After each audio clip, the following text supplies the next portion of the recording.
Welcome to the General Insulation Document Library, where you can search technical data sheets, compare product specifications, and create and download submittals with just one click. To access it, please go to www.generalinsulation.com/document-library. We will show you an example of a mechanical insulation submittal package using 3 different search parameters: by vendor, by product, and by specification number. We are going to filter by technical data sheets only. First, let us search by vendor, as we look for Manson fiberglass pipe insulation.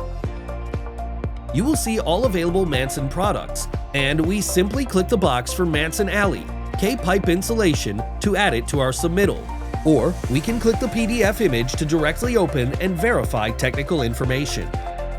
Next is an example of finding an item using product categories. Go to the product category dropdown and select Fittings. Here, you can see all fittings options available across the category. For example, calcium silicate, perlite, and aluminum fittings options are all shown on the same page.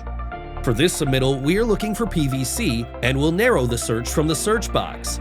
We click the regular Proto PVC fittings and add it to our submittal folder. Now we will look for our third product, searching by a specification or test requirement. We need to reset our category selection by hitting the Reset button and reselect TDS from the dropdown.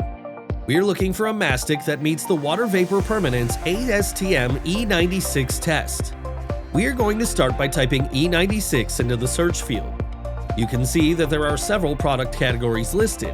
We are looking for mastics and coatings only. We can view the different water vapor perm ratings on our mastics directly from this page.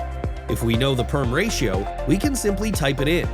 For example, 0.013 perms. Make sure you use spaces between words.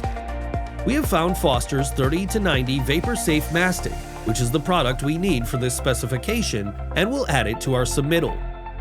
Lastly, we hit the Download Selected Documents button, and now you have all the documents stored in one place on your computer. If you want to clear any drop-down selections, simply hit the Reset button. To start a new submittal, refresh the web page.